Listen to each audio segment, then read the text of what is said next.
अपने अंतःकरण को जगाओ। पूजन में बैठा करो तो मेरुदंड को सीधा करके बैठा करो। ओम मां का उच्चारण नित्य प्रति करो। आपको शायद जो बीज मंत्र और दिए गए हैं उन मंत्रों की साधना करके देखो। जो तुम्हें तृप्ति नहीं मिले वो तृप्ति मिलेगी। आज्ञा चक्र में ध्यान लगा के थोड़ी देर शांत चित्त होकर के बैठना सीखो। दृश्य और अदृश्य के संबंधों का ज्ञान होने लगेगा। निराकार से साकार का ज्ञान हो जाएगा। अदृश्य दृश्य हो जाएगा। जो अमूर्त है वो मूर्त हो जाएगा। क्षमता अपने अंदर से पैदा करो। बैठना सीखो। इन साधनाओं को करो। कथाएं सुनने से कल्याण नहीं होगा। कथाएं बहुत सुन चुके, आगे भी सुनने को मिलती रहेंगी। गीता रामायण का घर में ही पाठ करो। जितने बार पाठ करोगे कुछ ना कुछ ज्ञान मिलेगा। रटने के लिए नहीं, उनसे कुछ सीखने के लिए कि हमारे मर्यादा पुरुषोत्तम श्री राम ने कैसा जीवन जिया था, माता सीता ने कैसा जीवन जिया था, प्रभु श्री कृष्ण ने हमारा कैसा जीवन जिया था। क्या वो नाचने गाने वाले थे? एक विराट व्यक्तित्व का जीवन नाचने गाने वालों के समान समाज में रख दिया। वीरता, साहस और पराक्रम की जो खान थे, अनेकों कलाओं में जो सिद्धहस्त थे, उनको सामान्य सा जीवन की रास्ता, अगर वो पौरुषता की बात समाज को बताई गई होती, उनकी समाज सेवा की बात बताई होगी, उनको त्याग बलिदान की बात बताई गई होती, वो कितने परोपकारी का जीवन जीते थे, वो कैसा जीवन जीते थे, किन दिव्य शक्तियों से एकाकार करते थे, कौन कौन सी दिव्य शक्तियां उनके साथ रहती थी, कभी बताया नहीं गया। क्योंकि साधना तपस्या के मार्ग में चलने को उन कथावाचकों को भी नानी याद आ जाएगी। मैं कथावाचकों से नफरत नहीं करता। कथाएं करो, घर घर कथाएं हो, मगर सार गर्भित चीजें बताओ। उथलेपन में न ले जाओ। उथलेपन में ले जाने के परिणाम है कि हम अपने देवी देवताओं पे आस्था खोते चले जा रहे हैं। और एक मुसलमान फकीर साईं की मूर्तियां देवी देवताओं के मंदिरों में रखी जाने लगी। आखिर क्यों? क्या हमारे सनातन धर्म में हमारे ऋषि मुनि नहीं थे? हमारे आदि गुरु शंकराचार्य ने 32 साल की उम्र में 4 मठों की स्थापना कर दी।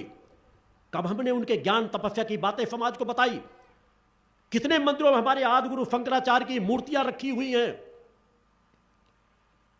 एक मुसलमान फकीर मैंने कहा, किसी को मानो, हम तो पेड़ पौधों की भी पूजा करने वाली हैं, नदियों कंकड़ पत्थरों की पूजा करने वाले हैं, कोई किसी की पूजा करे इससे कोई आपत्ति नहीं है। साईं के जितने मंदिर बनने हो बने, उससे कोई आपत्ति नहीं है। मगर हिंदुओं के धर्म स्थानों में, मंदिरों में धन कुबेरों के बल पर पुजारियों को खरीद करके इस तरह की मूर्तियां रखी जाएं, तो हम फिर देवी देवताओं की साधना करना भूल जाएंगे, अपने मूल से दूर हट जाएंगे। जो आश्रय तुम्हें घर में मिलता है वो पड़ोसी के घर पे नहीं मिलेगा। जितनी कृपा तुम पे, जितनी देख रेख तुम्हारे माता पिता तुमसे करते हैं, पड़ोसी नहीं करेगा। उसी तरह अपने मूल देवी देवताओं पर आस्था विश्वास डिगने मत दो। वो तुम्हें सब कुछ दे सकते हैं, बस उस पथ पर तुम्हें चलना होगा, निष्ठा विश्वास समर्पण के साथ।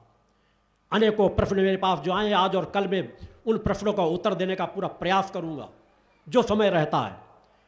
निर्धारित समय पर कुछ समय के अंदर आरती भी की जाएगी, आधा घंटे का और समय शेष है। जितने तुम्हारी विचारधारा को गलत रास्ते सही रास्ते में ले जाने का समय है, उसको प्रयास आज भी करता रहूंगा, कल भी करता रहूंगा। तब पथ पर चलो, तपस्वी बनो, शक्ति के पथ पर चलो। ये पूरी सृष्टि शक्तिमय है, शक्ति से परे कुछ भी नहीं है। जहां देखो वहां शक्ति है। तुम अगर सोचना चाहते हो, बोलना चाहते हो, उसके पीछे भी शक्ति कार्य कर रही है। तुम एक जगह से उठ के दूसरी जगह में जाना चाहते हो, अगर तुम्हारे शरीर में शक्ति नहीं होगी, जा नहीं सकते। पेड़ पौधे अंकुरित हो रहे हैं, वहां भी कोई शक्ति कार्य कर रही है। तुम्हारे शरीर की सुरक्षा हो रही है, उसमें भी कोई शक्ति कार्य कर रही है। किसी तरफ देखो, जहां देखो वहां शक्ति, पूरा जगत शक्तिमय है। उस शक्ति से एकाकार करो। अपने अंतःकरणों पर आवरण मत डालो, निखारो। रोज थोड़ा सा वक्त दो। थोड़ा सा वक्त यदि नित्य प्रति दोगे तो तुम्हारे जीवन में बहुत बड़ा परिवर्तन आता चला जाएगा। तभी तुम सच्चे मां के भक्त बन सकोगे। सच्चे साधक बन सकोगे, तभी तुम अपने गांव का, अपने जिले का, अपने देश का कल्याण कर सकोगे। तुम्हारे बच्चे अच्छे शिक्षित हों, तन से बलिष्ठ हों, मन स्थिर हो और बुद्धि की प्रखरता हो। तुम्हारे बच्चे ऐसे होने चाहिए। मगर आज सब कुछ उल्टा होता जा रहा है। तन से कमजोर, मन अस्थिर और बुद्धिहीन होते जा रहे हैं।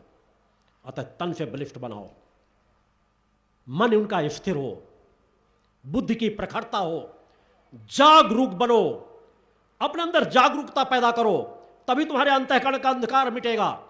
सत्य की रक्षा करो और असत्य को दूर भगाओ। यही हमारा धर्म है, यही हमारा कर्म है कि तुम्हारे अंदर एक जागरूकता हो। जागरूक हिंदू बनो। मैं हिंदू हूं, इससे हिंदू नहीं बनोगे। तुम्हारे जीवन में जागरूकता हो कि हिंदू कैसा होता था, हिंदू कैसा जीवन जीता था। वैसा जीवन जी करके देखो, फिर देखो समाज में कितना बड़ा परिवर्तन आता है। मैंने भी एक एक दो दो कार्यकर्ताओं से प्रारंभ किया था। आज करोड़ों करोड़ों लोगों में ऐसा कोई प्रदेश नहीं जहां भक्ति मानव कल्याण संगठन कार्य न कर रहा हो, दूसरे देशों में कार्य न हो रहे हो। अभी अगला फ्यूर भी नेपाल में रखा गया है। मैंने तो कहा था नेपाल वालों को इस बार आने की जरूरत नहीं है, आपका फ्यूर नजदीक है। 20 सालों से 10 सालों से जो उनकी लगातार मांग चल रही थी फ्यूर दर फ्यूर, इस बार भी चले आए कि कहीं ऐसा तो नहीं कि कैंसिल कर दिया जाएगा। मगर मैं वचन दे चुका हूँ, फ्यूर दे चुका हूँ। नेपाल राष्ट्र निर्माण के लिए शक्ति साधना नशा मुक्त फ्यूर वहाँ पर 25-26 अप्रैल 2025 को ही होगा।